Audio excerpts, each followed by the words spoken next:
राग ही परमात्मा को सबसे अत्यंत प्रिय है। मीरा तो वृंदावन में जाकर के कहती है, मेरे तो गिरधर गोपाल दूसरों ना कोई।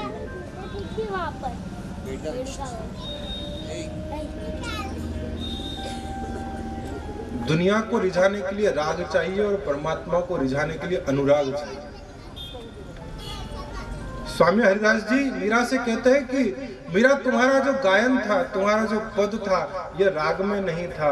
मीरा ने कहा, महात्मन मैं स्वीकार करती हूँ आपकी बात, लेकिन मैं ये जानती हूँ कि दुनिया को रिझाया राग से जाता है और गोविंद को रिझाया अनुराग से जाता है। मेरा भजन राग में नहीं हो, ये हो सकता है, लेकिन अनुराग में जरूर था।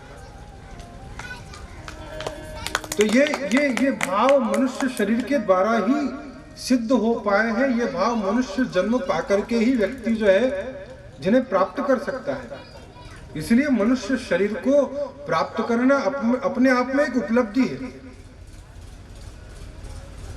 जो इसके द्वारा हो सकता है वो किसी अन्य शरीर से नहीं हो सकता। इसलिए कहा कि मनुष्य जन्म अनमोल रे, मिट्टी में न रोल रे, अब तुम लाहे फिर न मिलेगा, कभी नहीं कभी नहीं कभी नहीं रे। मनुष्य जन्म अनमोल रे, मिट्टी में न मिलेगा, कभी नहीं कभी नहीं कभी नहीं रे।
की सार्थकता भगवत प्राप्ति में निहित बताते हुए सृष्टि के क्रम को आगे बढ़ाने के लिए तपस्या तप का आश्रय ब्रह्मा जी के द्वारा लिया गया। मानसिक सृष्टि के रूप में मरीचि, नारद, सनत कुमार, भूत प्रेत, गंधर्व, देव, ऋषि आदि की सृष्टि जो है ब्रह्मा जी ने की। स्त्री पुरुष के जोड़े के रूप में स्वयंभू, मनु और शत्रुपा का प्रादुर्भाव हुआ। निवास स्थान के लिए भूदेवी का, पृथ्वी का स्थान सुनिश्चित किया गया, लेकिन पृथ्वी का तल समुद्र में समाहित होना पाया गया। ऐसी स्थिति में आधार के लिए, धरातल के लिए पृथ्वी के उद्धार की चेष्टा कामना करते समय ब्रह्मा जी के छींक के द्वारा एक तंतु का बहिर्गमन हुआ और देखते ही देखते वह तंतु विशाल वराह के रूप में परिवर्तित हो जाता है। सृष्टि का प्रथम अवतार भगवान श्रीमन नारायण ने पृथ्वी के उद्धार के लिए वराह के रूप में धारण किया। बोलिए वराह देव भगवान की। पृथ्वी की खोज, समुद्र के तल से पृथ्वी को लाकर के पुनः अपने स्थान पर स्थापित किया गया। मही कश्यप की संतान के रूप में हिरण्याक्ष नाम का एक बड़ा भारी भयंकर दैत्य, जो प्रारब्धवशात पूर्वजन्म के जय और विजय भगवान वैकुंठनाथ अधिपति के नारायण के द्वारपाल थे। संत समागम, सनत कुमार, सनातन, सनंदन, सनकादिक ये 4 ऋषि प्रवर आए भगवान के दर्शनों का लाभ प्राप्त करने के लिए, तो उन्हें रोक दिया। आसुरी प्रवृत्ति का भाव मन में जागृत हुआ देवधारी शरीर वालों के लिए। मैंने कल भी निवेदन किया था कि आपका शरीर, आपके मन, आपकी चेष्टाएं कब किस समय सतोगुणी है, रजोगुणी है, तमोगुणी है, ये आपको भी नहीं पता चलता। आप समझिए, जब मन भगवान के नाम लेने में या किसी का भला करने में या किसी का अच्छा सोचने में लग रहा हो तो समझ लो अभी मन सतोगुणी है। जब मन में नित्य नवीन चटपटे पकवान भोजन खाने की इच्छा जागृत हो, घूमने फिरने की इच्छा जागृत हो, तो समझ लो अभी मन रजोगुणी है। और जब मन में सोने की, नींद निकालने की, आलस्य की, प्रमाद की स्थिति, काम को टालने की स्थिति पैदा हो तो समझ लो मन तमोगुणी है। ये तीनों स्थितियां आपके शरीर में 24 घंटे में बनती है, बिगड़ती है।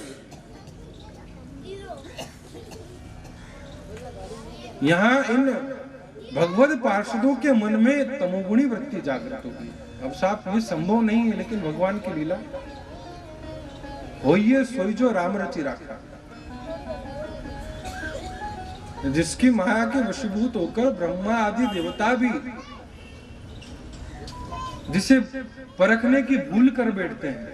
यन माया वशवर्ती विश्वम अखिलम ब्रह्मादि देवासुरा, वो भी भ्रमित हो जाते हैं, वो भी मोहित हो जाते हैं। तो बेचारे ये दोनों द्वारपाल जय और विजय मोहित हो जाए तो भला कौन सी बड़ी भारी बात है। भगवान की माया की प्रेरणा से इन्होंने संतों को दर्शन करने से रोक दिया। संतों ने क्रुद्ध होकर के श्राप दे दिया कि जाओ, आसुरी चेष्टा करते हो तो असुर बन जाओ।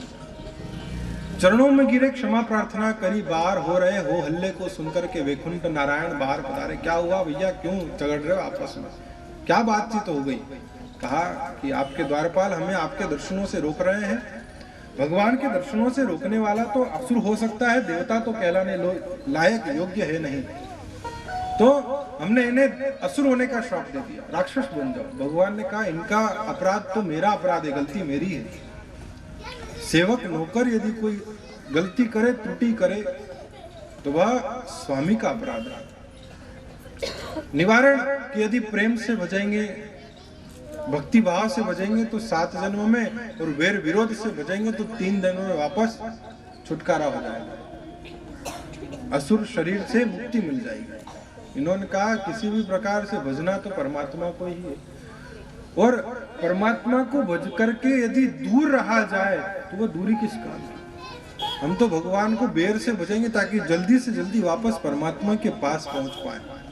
वापस भगवान की सेवा में उपस्थित हो पाए। इसलिए बैर विरोध पाल लिया था भगवान से भी। और पहला जन्म हुआ इनका कश्यप अदिति संतान के रूप में, हिरण्यकश्यप और हिरण्याक्ष के रूप में। ये वो संतान है जो जय विजय थे, वही कश्यप अदिति संतान के रूप में असुर बनकर के जन्म लिया। असमय में पुत्र प्राप्ति की कामना से असुर माता ने अपने पति से चेष्टा करी और परिणाम स्वरूप भयंकर पूरे पृथ्वी को कष्ट देने वाले 2 पुत्र प्राप्त हुए, हिरण्याक्ष और हिरण्यकश्यप। भगवान ने पृथ्वी का उद्धार, पृथ्वी का परित्राण किया, हिरण्याक्ष का वध किया, देवताओं को जो है सुरक्षित किया। इन्हीं के संतान के रूप में स्वयंभू मनु और शत्रुपा से 5 संतानें हुई, 3 कन्या 2 पुत्र। महाराज प्रियव्रत और उत्तानपाद नाम के 2 लड़के हुए, देवहूति, आकुति और प्रसूति नाम की 3 कन्याएं हुई। इस प्रकार से 5 संतान स्वयंभू मनु और शत्रुपा के हुए।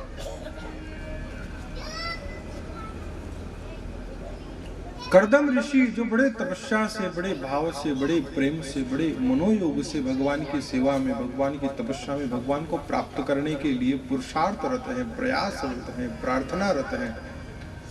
ब्रह्मा जी ने आकर के कहा कि अरे कर्दम, आज से तीसरे दिन महाराज स्वयंभू मनु और उनकी पत्नी शत्रुपा अपनी लड़की देवहूति को लेकर तुम्हारे पास आएंगे, तुम उनसे विवाह कर लेना। कर दम अर्थात प्रत्येक कार्य जो दम खम के साथ करें, पूरे मनोयोग से करें। आप हम किसी कार्य की शुरुआत तो बड़े जोश खरोश से करते हैं, लेकिन धीरे धीरे धीरे धीरे फिर जोश ठंडा पड़ जाता है, फिर वो उत्साह, फिर वो उल्लास, वो हर्ष, वो प्रसन्नता धीरे धीरे कम हो जाती है। लेकिन यह कर्दम ऐसे महात्मा है जो अपने प्रयासों में पूर्ण रूपेण पारंगतता के साथ में, पूर्ण रूपेण तत्परता के साथ में, पूर्ण मनोयोग के साथ में, नित्य नवीन उत्साह के साथ भगवान को प्राप्त करने की चेष्टा करते हैं। व्यक्ति सबसे जल्दी ढीला, सबसे जल्दी नरम, सबसे जल्दी हतोत्साही धर्म के मार्ग में ही होता है। जब तब साधन तीर्थ व्रत करना हो, यदि कोई नियम आप लो, स्वार्थवशात ही सही, बाकी तो यूं हाँ कहते तो व्यक्ति धर्म करना हर किसी के लिए संभव नहीं। धर्म भी करेगा तो उस धर्म के माध्यम से भी अपने स्वार्थ की पूर्ति चाहेगा कि मेरा ये कोई काम हो जाए तो भगवान ऐसा काम करूंगा, मेरे गाड़ी आ जाए, मेरे बंगला बन जाए, मेरे जमीन खरीद लूं, मेरा केस निपट जाए, मेरे वो लड़ाई झगड़ा खत्म हो जाए, फला फला जो भी आकांक्षा है, तो मैं आपको ऐसी ऐसी भेंट चढ़ाऊंगा। और यदि उसमें ज्यादा लंबा समय होता रहे, जैसे कि एक व्यक्ति था, उसे किसी ने धन प्राप्ति के लिए गणपति जी की साधना बताई। साहब तुम जो है गणपति जी का नित्य प्रति पूजन किया करो, और पूजन करने से जो है तुम्हारी मनोकामना पूरी होगी, रिद्धि सिद्धि के दाता है, तो तुम्हारी मनोकामना, तुम्हारी मनो इच्छा है सब पूरी करेंगे। अब वो व्यक्ति गया साहब बाजार, बड़े आनंद से, बड़े उत्साह से, बड़े जोश से गणपति जी की मूर्ति लेकर के आए, नित्य प्रति जो है पूजन अर्चन करे, न भोग लगाए, न शयन कराए, न सब जप वगैरह अनुष्ठान वगैरह सब कर। लेकिन धीरे धीरे धीरे धीरे जैसे जैसे दिन निकलने लगे, उसका सबर का बांध भारी होने लगा। उसने देखा अरे गणपति जी तो सुनते उनते कुछ नहीं। फिर किसी दूसरे व्यक्ति के पास गया, दूसरे ने कहा अरे गणपति जी को धन देते हैं क्या? तुम धन के लिए लक्ष्मी जी की आराधना करो, स्वयं धन की देवी है, धनाध्यक्षा है, उनकी आराधना करो। वो साहब अब गणपति जी को तो एक तरफ कोने में पटक दिया और लक्ष्मी जी की मूर्ति ला करके बिठा दी। गणपति जी के स्थान पर उनकी आरती पूजन, उनके मंत्र विधान सब करने लगा। और ऐसे करते करते कुछ दिन बीते होंगे। वो व्यक्ति जो है सामने जप कर रहा था, अगरबत्ती लगा रखी थी, और अगरबत्ती का धुआं जो है वो धुआं अगरबत्ती से होता हुआ गणेश जी की सूंड में प्रवेश कर रहा था। गणपति जी की सूंड में वह धुआं प्रवेश कर रहा था, उसका ध्यान गया कि अगरबत्ती का धुआं जो है गणेश जी की सूंड में जा रहा है। तो मन में भाव जागा कि मैंने अगरबत्ती लगाई लक्ष्मी जी के लिए और खुशबू गणेश जी ले रहे हैं। कितने होशियार है ये गणपति जी कि अगरबत्ती मैंने लक्ष्मी जी के लिए लगाई और ये खुशबू गणपति जी सूंघ रहे हैं। तो उसने 2 रुई के फूंबे लिए और नाक में ठूंस दी कि ये खुशबू कैसे ले, अगरबत्ती तो लक्ष्मी जी के नाम की, गणपति जी कैसे सूंघे। अब साथ त्वरित गणपति जी प्रसन्न हो गए, प्रकट हो गए सामने, वरम रुई वरदान मांग। उसने कहा ये क्या बोला साहब, मैंने तो आपको पूजा नहीं, मैंने पूजा दे पूजा, आप तो मैंने आपको एक में रख रखा था, आपने दर्शन देने का ये आपके प्रकट होने का हेतु उद्देश्य। गणपति जी ने कहा कि जब तुम भोग भी लगाते थे, स्नान भी कराते थे, नैवेद्य भी चढ़ाते थे, जप भी करते थे, लेकिन तुम्हारे अंदर, तुम्हारे मन की भावना में तुमने कभी मुझे मूर्ति से ज्यादा बढ़कर के कभी स्वीकार नहीं किया। तुमने मुझे मूर्ति ही माना कि हाँ मूर्ति है, पाषाण की है, मृदा की है, काष्ठ की है, धातु की है, जो जब तक तुमने मुझे मूर्ति माना तब तक मैं तुम्हारे लिए मूर्ति था, मूर्ति बना बैठा। आज तुमने मेरे अंदर चैतन्य का भाव जागृत कर दिया कि खुशबू ले रहे हैं, इसका मतलब गणपति जी हैं तो खुशबू ले रहे। और जैसे तुम्हारे मन में यह भाव जागृत हुआ कि मुझे प्रकट होना पड़ा, तो ये उत्साह है। व्यक्ति का उत्साह जहाँ फीका पड़ता है वहां उसकी कार्य सिद्धि में कुछ न कुछ संशय है, कुछ न कुछ जो है फिर संदेह जागृत हो जाएगा। आपका उत्साह फीका नहीं पड़ना चाहिए। तो ये करदम उत्साह है, उत्साह की मूर्ति है। नित्य प्रति नवीन उत्साह के साथ में भगवत आराधना करते हैं, नित्य प्रति नवीन अनुष्ठान से परमात्मा को प्राप्त करने की चेष्टा करते हैं। ब्रह्मा जी ने इनसे आकर के कहा तुम विवाह कर लो। उनका अरे महाराज, कहा पूरा सब मेरी की कराई मेहनत पर पानी फेरने का काम कर रहे हो, कैसे निभेगा ये संग, कैसे संभव होगा? ये तो जरा भी संभव नहीं महाराज। दूध और दही का साथ वाला कैसे बन सकता है क्या? दूध और दही एक नहीं हो सकते, कदापि संभव नहीं। महाराज आप कह रहे हो मुझ जैसे यति से, योगी से, तपस्वी से, साधक से कि मैं जो है अपनी साधना, अपनी तपस्या, अपनी आराधना छोड़ करके मैं विवाह कर लूं, संसार का बंधन स्वीकार कर लूं? कहा कैसे निभेयो संग ओ सतगुरु, कैसे निभे, कैसे निभेयो संग ओ सतगुरु, कैसे निभे, कैसे निभेयो संग ओ सतगुरु, कैसे निभे।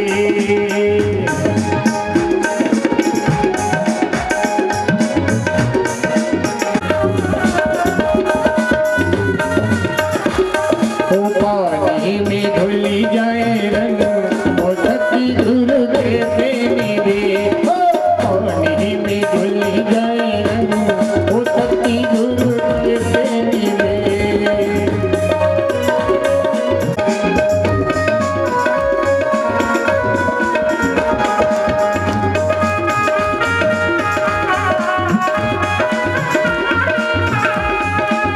आप कहो के गुरु सभी को निभाओ, अरे हिले मिल कर घर अपना चलाओ। आप कहो के गुरु सभी को निभाओ, हिले मिल कर घर अपना चलाओ। पर घर में तो बहुत भड़क ओ सतगुरु, कैसे निभे। घर में तो बहुत भड़क ओ सतगुरु, कैसे निभे।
योजन, ओ सती गुरु के से मिले, ओ सती गुरु के से मिले, ओ सती गुरु के से मिले। ने कहा, पितामह ब्रह्मा, आप जो बात कह रहे हैं वो मेरे लिए असंभव सी है, मेरे लिए मुश्किल है संसार के बंधन को स्वीकार करना। मैं अलमस्त फकीर, मैं अपनी मौज में मस्त रहने वाला, अपने हिसाब से, अपने आचरण से, अपने धर्म से, अपने प्राणपण से परमात्मा की प्राप्ति की चेष्टा में रत हूँ। यदि विवाह कर लिया तो फिर विवाह के साथ साथ जिम्मेदारियां बढ़ जाएगी। जो अभी हरि में जा रहा है समय, वो नारी में जाने लग जाएगा, नारी के पश्चात फिर बाल बच्चे, संतान इत्यादि।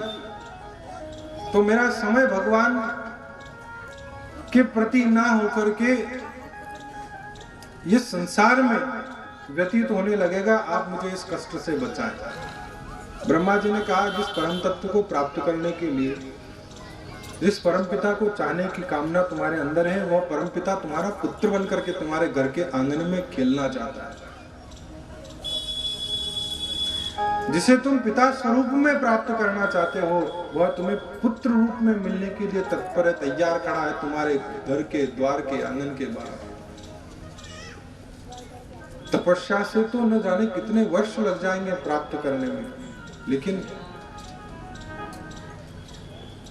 यदि प्रार्थना के बल पर प्राप्त करने का उद्यम किया तो त्वरित मिलेंगे, सहज मिलेंगे। शाम आंख भर करके देखो।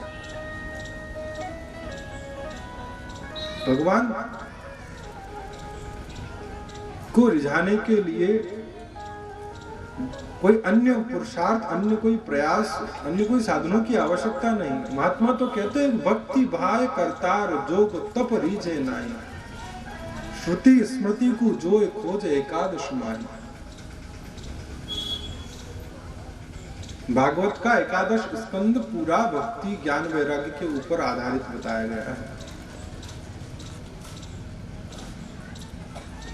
तो महाराज, आप प्रयास पर नहीं, आप प्रार्थना पर बल दें। प्रार्थना की ताकत सबसे बड़ी होती है, सबसे श्रेष्ठ होती है, सबसे श्रेयस्कर होती है और त्वरित लाभ प्रदान करने वाली होती है। करदम ने अपने विचारों का परिवर्तन किया और स्वयंभू मनु शतरूपा की कन्या देवहूति के साथ में विवाह किया। 9 संतानें हुई, 9 कन्या रत्न की प्राप्ति हुई। 10वीं संतान के रूप में भगवान कपिल ने सांख्य युग के प्रणेता के रूप में अवतार धारण किया। बोलिए कपिल देव भगवान की। भगवान कपिल के अवतार के साथ ही महर्षि करदम उनकी स्तुति, उनकी वंदना करते अपनी पत्नी देवहूति से आदेश लेकर उनकी इच्छा प्राप्त करके वापस पुनः भगवत भजन के लिए संन्यास दीक्षा से दीक्षित होकर वानप्रस्थ की ओर प्रस्थान कर जाते हैं। और इधर माँ देवहूति के मन में अपने संतान के प्रति जो व्यामोह दिनों दिन बढ़ता जा रहा था, जिसे देख करके एक दिन भगवान कपिल ने सांख्य का ज्ञान दिया। भगवान ने गीता के दूसरे अध्याय में भी अर्जुन को विषाद के उपरांत तुरंत सांख्य का बोध करवाया। और सांख्य के प्रणेता कहलाने वाले भगवान कपिल ने माँ देवहूति को कहा कि माँ, संसार के जितने भी संबंध हैं यह सब क्षणिक हैं, समाप्त प्राय है। यदि संबंध खत्म नहीं होंगे तो संबंध निभाने वाला खत्म हो जाएगा। समय के साथ में सबकी समाप्ति का दिन अवश्य आता है। और यदि तुम्हारे मन में ऐसा भाव है कि भाई मैं अपने पुत्र के सहारे अपना बुढ़ापा संवार लूंगी, तो मैं भी पिताजी की ही तरह तपस्या करने के लिए तुमसे विदा ले लूंगा। तुम मेरे प्रति इस प्रकार मोह मत रखो। मोह समस्त प्रकार की व्याधियों का मूल है, जड़ है। जहाँ मोह है वहाँ परमात्मा के प्रति अनुराग नहीं हो सकता। इसलिए अनुराग यदि स्थापन करना हो तो मोह का निवारण करो। जब तक मोह विद्यमान रहेगा तब तक संसार में यह पुनरपि जननम पुनरपि मरणम पुनरपि जननी जठरे शयनम यह संसारे खलदुस्सारे पाहि मुरारे भज गोविंदम गोविंदम गोविंदम भज मूढ़मते। महाप्रभु शंकराचार्य ने इस जीवात्मा के मोह का निवारण करने के लिए मोह मुद्गर नामक ग्रंथ का एक स्तोत्र की रचना करी, जिसके अंदर प्रत्येक श्लोक व्यक्ति के मोह के उस घेरे को तोड़ने के लिए शस्त्र का काम करता है। सब आशा का जो पिंड है कितना कितना प्रबल है, कितना मजबूत है घेरा कि अंगम गलितम फलितम मुंडम दशन विहीनम जातम तुंडम। ऐसी स्थिति हो जाती है कि अंग गल जाते हैं, शरीर पूरा जरा जीर्ण हो जाता है, पूरी त्वचा के ऊपर चमड़ी में सल पड़ जाते हैं, गर्दन पूरी ऐसे ऐसे ऐसे ऐसे वो पेंडुलम के घड़ियाल की तरह हिलने लगती है, दांत गिर चुके हैं, पीठ और पेट एक एक हो चुका है, मुख में दांत नहीं पेट में आंत नहीं, ऐसी स्थिति हो जाती है। उसके बावजूद भी भगवान का भजन करने की जिज्ञासा, भगवत प्राप्ति की कामना जीव के मन में जागृत नहीं होती। ठेठ बुजुर्ग निरही बूढ़े हो चुके प्राणी से भी यदि कहा जाए कि बा साहब अब तो चौथापन आ चुका है, क्या पता कब किस दिन किस समय किस घड़ी भगवान का बुलावा आ जाएगा, छोड़ो घर बार तीर्थ में जाकर के भगवत प्राप्ति के लिए चेष्टा करो, कामना करो, भजन करो। वो कहे अरे मुँह घर से चले जाऊंगा तो घर की रखवाली कौन करेगा। लो साहब अब आपकी स्थिति क्या हो रही है, आपकी चेष्टाएं किस ओर होनी चाहिए और आप क्या अपने मन के विचारों को जो है किस ओर ले जा रहे हैं, किस दिशा में आपका मन अभी भी भ्रमण कर रहा है। जहां शरीर पूरा अशक्त हो चुका है, शरीर का सामर्थ्य क्षीण हो चुका है, उसके बाद भी मन संसार को छोड़ने के लिए तैयार नहीं, मन संसार का त्याग करने के लिए तत्पर नहीं है। एक बासाक के वृद्ध और मृत्यु के अंतिम श्वास गिन रहे हैं कि बस अब मरे ना। मृत्यु के आने से कुछ समय कुछ क्षण पूर्व कुछ कहने की चेष्टा कर रहे थे तो लड़कों ने सोचा हो ना हो भाई जी कहीं न कहीं क्या न क्या पड़े तो को खजानो बताना चाहिए रहा, कहीं न कहीं कुछ धन दौलत जमीन में गाड़ करके रख रखी होगी, कोई तिजोरी कोई संदूक कोई पेटी वेटी में कहीं पड़ा होगा धन, बताना चाह रहे होंगे। कंठ अवरुद्ध हो गया, बोल नहीं पा रहे हैं, इशारा कर रहे हैं, कुछ हकलाने की चेष्टा कर रहे हैं, लेकिन शब्द जो है कंठ से बाहर नहीं आ पा रहे हैं। तो वो लोभ में, धन के लोभ में, लालच में बच्चों ने डॉक्टर को बुलाया आनंद फानंद में, डॉक्टर साहब चलो पिताजी कुछ कहना चाहते हैं मरने से पहले, यदि आपके पास कुछ ऐसी दवा हो, कोई उपाय हो, कोई औषधि हो कि वह एक बार बोल जाए, हो सकता है कुछ बताना चाहते हो जाने से पहले, कुछ धन संपत्ति, कोई तिजोरी, कोई माल दवा। डॉक्टर साहब ने कहा रात के 11 बज रहे हैं, मैं ऑफ ड्यूटी हूँ। अरे डॉक्टर साहब डबल फीस ले लेना, लेकिन आप चलो 1000 के 2000 ले लेना, लेकिन पहले आप चल करके एक बार पिताजी को देख लो। बस आप डॉक्टर साहब ने भी फीस के लालच में जो है झट अपना ब्रीफ केस उठाया और चल दिए। जाकर के स्थिति देखी कि बस दिया बुझने ही वाला है। एक इंजेक्शन, कह रहे साहब 10,000 का इंजेक्शन है। कह रहे डॉक्टर साहब 10,000 की चिंता मत करो, आप तो माल मिलना चाहिए अपने, तो माल हाथ में आना चाहिए। माल हाथ में आ गया तो 10 के आपको 20 भी दे देंगे, कोई फिक्र नहीं, चिंता मत करो, तो तुरंत लगाओ इंजेक्शन हाथों हाथ। डॉक्टर साहब ने कहा नेकी और पूछ तुरंत इंजेक्शन लिया और लगा। इंजेक्शन का असर हुआ, थोड़ी देर बाद सबके सब घर वाले घेर करके खड़े हो गए कि बात साहब कहीं मालूम कहीं किएगा। सबके सब खड़े हो गए और साहब जैसे ही शब्द फूटे तो कहा अरे पागलों मूर्खों बेवकूफ गंवारों, मेरे पास में क्या खड़े हो, वो गाय का बछड़ा झाड़ू खा रहा है, मां मुझसे छुड़ाओ झाड़ू। मां साहब ने क्या बोला कि गाय का बछड़ा वो झाड़ू खा रहा है, उससे झाड़ू छुड़वाओ। और मां साहब राम राम सत्य हो गए। और साहब 1000 रुपए फीस और 10,000 का इंजेक्शन। राखोड़ा में घी ढोरियो के नहीं। अब वो व्यक्ति यदि समझदार होता, यदि उसकी चेष्टाएं, उसकी स्मृति यदि चैतन्य होती, जागृत होती, तो वो परमात्मा का नाम भी ले सकता था। लेकिन संसार में पड़ा हुआ जीवन भर जो संस्कार जिसके जैसे रहे हो, बड़ा मुश्किल है साहब। हम कहते जरूर है, कहने में बड़ा आसान लगता है, अरे साहब भजन करवा के लिए तो आंखों बुढ़ापो पड़ियो है, बुढ़ापा में बेटा बेटा भगवान के नाम की तुम्हारा फेरा काई थी फेरोगा भगवान, अभ्यास होगा तुम्हारा तो माला फेरी जाएगी साहब। जिंदगी भर जिसने दमड़ी दाम के पीछे अपने जो है आंखें अंधी करी हो, वो बुढ़ापे में जाकर के भगवान का नाम ले ले, बहुत मुश्किल है। इसलिए कहते हैं संत महापुरुष महात्मा की संस्कार बचपन से दिए गए तो ही बुढ़ापे में जाकर के काम कर पाएंगे, नहीं तो बाप ने भाई ने भाईजी ने यही याद आएगा जब कष्ट होगा था, जब पीड़ा होगी, दर्द होगा, वेदना होगी, तब परमात्मा याद नहीं आएगा।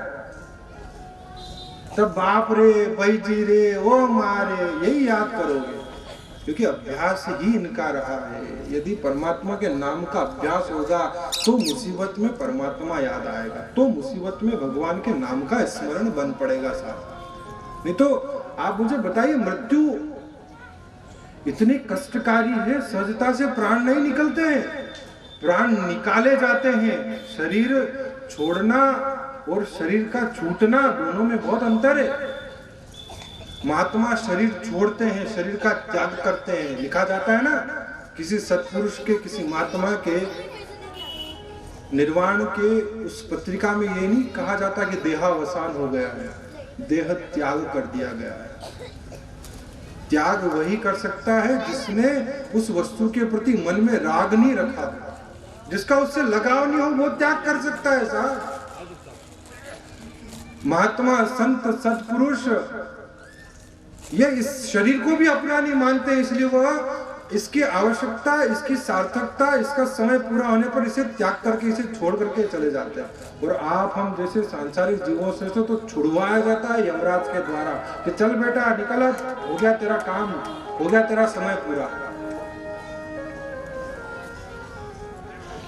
छुड़वाया जाता है बलात्, जबरदस्ती से इस आत्मा को शरीर से अलग किया जाता है। और जब अलग किया जाता है तो जो वेदना होती है, जो पीड़ा होती है, जो कष्ट होता है, अजामिल की कथा में आपने कई बार सुना है, वो अभ्यास था उसका। और उसी अभ्यास के कारण अंतिम समय में वो नारायण नाम ले पाए। अब आपका जिस नाम का अभ्यास होगा वही नाम निकलेगा। इसलिए कहा कि तस्मात् सर्वेषु कालेषु माम अनुस्मर युध्य च। अर्जुन, ये कोई एक क्षण में, एक मिनट में होने वाली बात नहीं है। ये घटना एकदम नहीं घटेगी, जीवन भर की प्रतीक्षा, जीवन भर का अभ्यास होगा, तब कहीं जाकर के अंतिम समय में भगवान का नाम मुख में आ पाएगा। तो कंठ जब यमपाश से आबद्ध होता है ना साहब, तो हलक में शब्द रह जाएंगे, बाहर नहीं कूद पाएगा कुछ। 900 नाड़ियां टूटने का जो दर्द होता है मृत्यु के समय, आप हम समझ नहीं सकते। यदि समझाने की चेष्टा करूं तो इस बात से, इस उदाहरण से समझने का प्रयास करना कि आप व्यक्ति के सिर पर किसी लठ का प्रहार करो, किसी डंडे का प्रहार आप किसी व्यक्ति के सिर पर करो, पहले लठ में उसकी जो आवाज होगी सबसे तेज होगी, सबसे तेज चिल्लाएगा, फिर दूसरा फिर मारो, उसकी आवाज मंद हो जाएगी, तीसरा फिर मारो और कम होगी, चौथा फिर मारोगे तो बेहोश हो जाएगा, चौथा फिर मारोगे तो बेहोश हो जाएगा, बेसुध हो जाएगा, उसकी चेतना चली जाएगी। अब 4 लठ पड़ते ही आदमी के हालत इतने बुरे हो जाते हैं कि आवाज नहीं निकल पाती है। तो आप समझो जब प्राण शरीर से निकाले जाते होंगे उस समय कितनी पीड़ा होती होगी। इतना सहज नहीं है भगवान का नाम निकलना मृत्यु के समय। अभ्यास किया होगा निरंतर, सतत तेल धारावत, जिसका मन गोविंद चरणों से लगा हुआ रहा हो, उसके जीवन में मृत्यु के समय भगवान का नाम याद आता है। ओ पापी मन कर ले भजन, मौका मिला है कर ले जतन, बाद में प्यार पछताएगा जब पिंजरे से पंछी निकल जाएगा, जब पिंजरे से पंछी निकल जाएगा। ओ पापी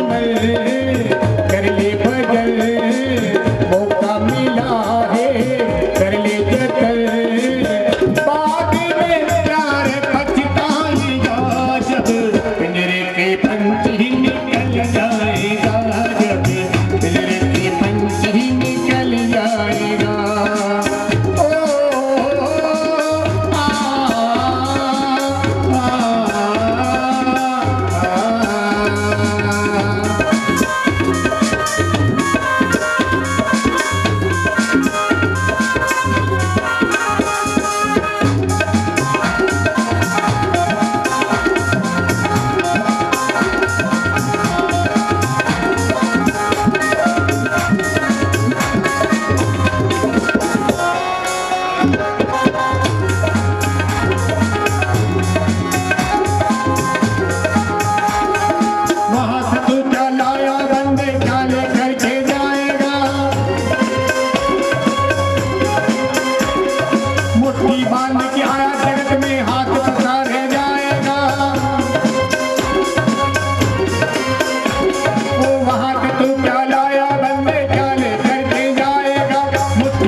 अंजलि में आप कितना ही प्रयास करके जल को समेटने का, उसे थामे रखने का कितना ही यत्न कर ले, लेकिन बूंद बूंद करते करते करते करते आपको पता नहीं चलेगा और अंजलि खाली हो जाएगी। महात्माओं ने इसी बात से प्रेरणा लेते हुए संसार की वास्तविकता का बोध करवाया कि संसार स्वप्नवत जाने के कीजिए ब्रह्म विचार, और अवधि अंजलि नीरजू जाता लगे न बार। तो यहाँ भगवान कपिल ने माँ देवहूति को यही बोध करवाया कि माँ भव बंधन काटा चाहे तो भजिए केवल राम, और भजन बिना दूजा भरम सब बंधन का काटा। बाकी जितने भी व्यवहार है ये सब केवल मात्र एक बांधने वाले हैं, मुक्त करने वाले तो परमात्मा का नाम ही है। मुक्ति यदि कहीं है तो परमात्मा के नाम में है। माँ को मुक्ति का उपदेश देकर मुक्ति के प्रारूप बताते हुए कपिल देव भगवान ने माँ से भी विदा ली है कि माँ मैं भी प्रयाण करता हूँ, अब तुम अपने मन को निरोध करके उसे भगवान के चरणों में लीन करते हुए अपनी मुक्ति का मार्ग प्रशस्त करो।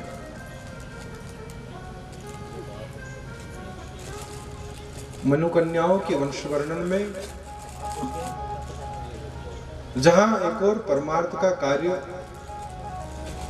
परोपकार का कार्य संसार के हित के लिए होना चाहिए, लेकिन परमार्थ के धर्म के कार्य में आड़ लेकर किसी का यदि अपकार करना चाहे, किसी के असम्मान की भावना मन में लाई जाए, किसी को नीचा दिखाने के लिए, किसी के प्रति मन में विद्वेष की भावना को लाकर के किया गया परमार्थ धर्म का, सत्कर्म का कार्य भी विफल होता है, व्यक्ति को पतन के रास्ते में ले जाकर के पटक देता है। प्रमाण स्वरूप प्रजापति दक्ष की स्थिति वही हुई। भगवान ब्रह्मा के द्वारा मिले गए प्रजापतित्व के पद ने, अहंकार ने दक्ष की दृष्टि को, दक्ष की सोच को, उसके विवेक को धूमिल कर दिया, धुंधला बना दिया।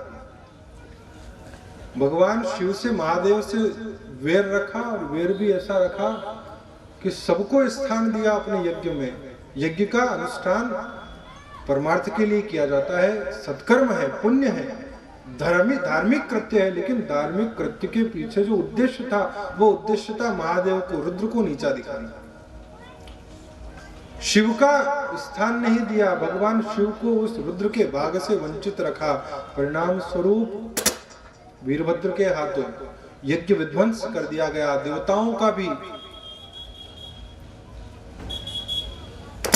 भी अंग भंग करके उन्हें भी यथोचित दंड दिया गया, क्योंकि गलती सभी की थी। जहां भगवान नारायण, जहां प्रजापति ब्रह्मा, जहां भगवान शिव महादेव का आगमन नहीं हुआ, इनके तीनों के स्थान के, इन तीनों की उपस्थिति के बिना देवताओं का भाग भी वहां पर स्वीकार करना उचित नहीं था।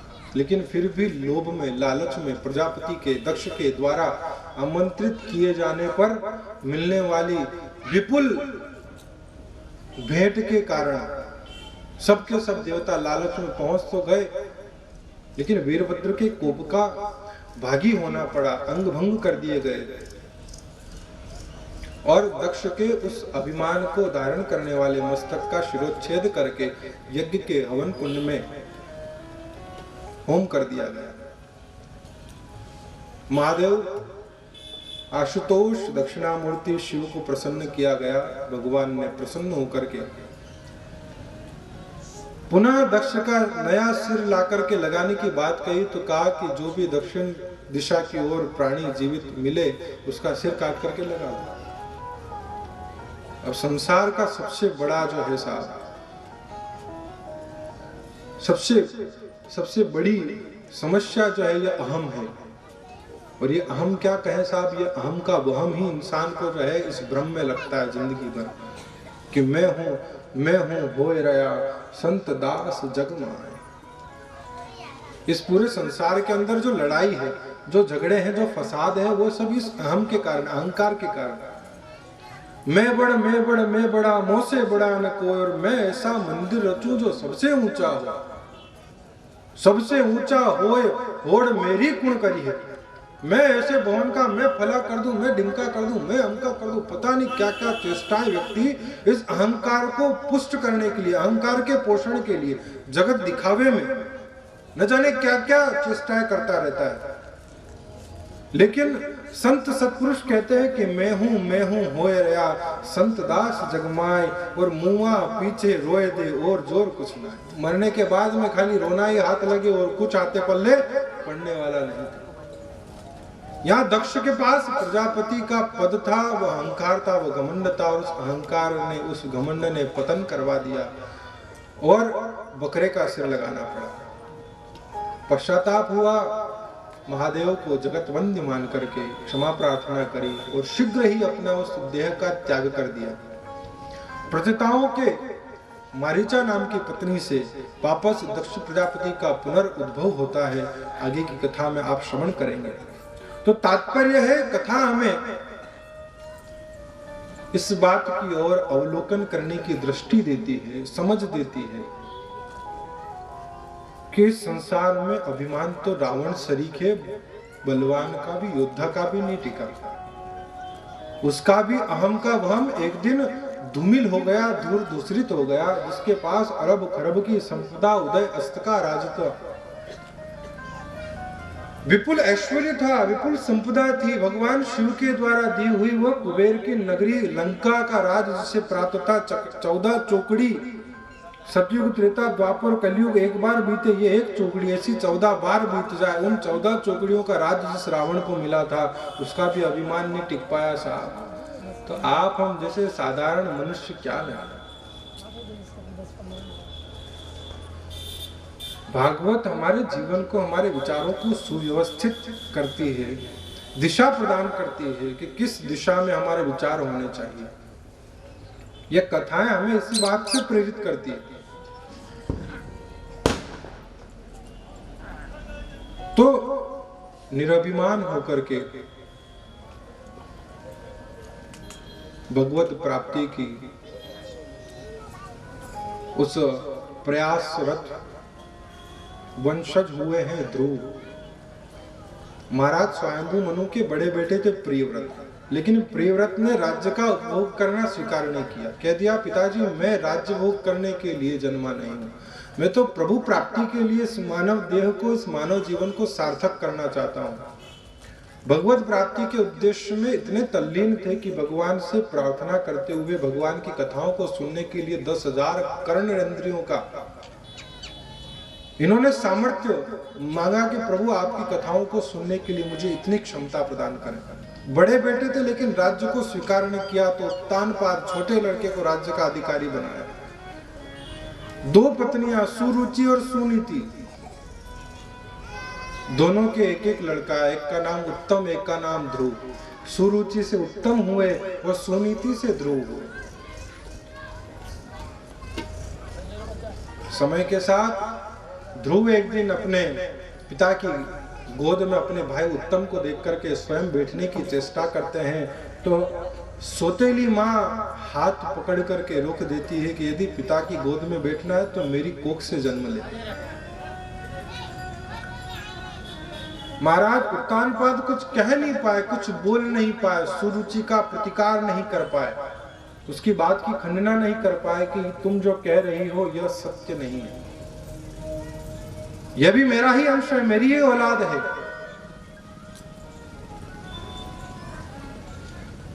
इसका भी उतना ही अधिकार है जितना उत्तम का है। लेकिन व्यक्ति के साथ में होता यही है साहब, सुरुचि और सुनीति के बीच में व्यक्ति निर्णय नहीं कर पाता है कि किसका चयन करे।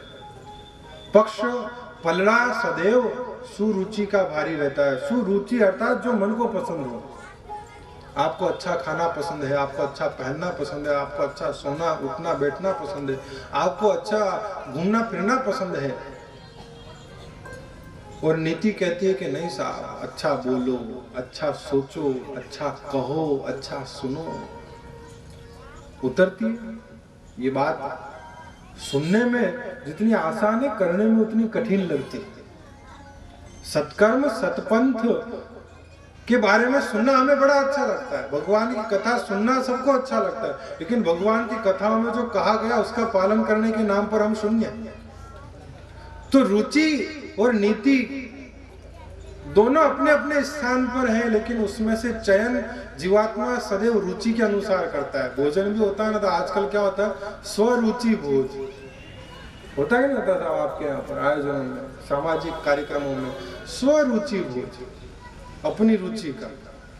तो व्यक्ति हर जगह अपनी रुचि के अनुसार कार्य करना पसंद करता है, नीति के अनुसार कार्य करना पसंद नहीं करता है। यदि रुचि का त्याग करके नीति के अनुसार चलना यदि प्रारंभ कर दे तो समाज की सारी व्यवस्थाएं सुव्यवस्थित हो जाएगी। कहीं किसी प्रकार का अलगाव, कहीं किसी प्रकार का विघटन, कहीं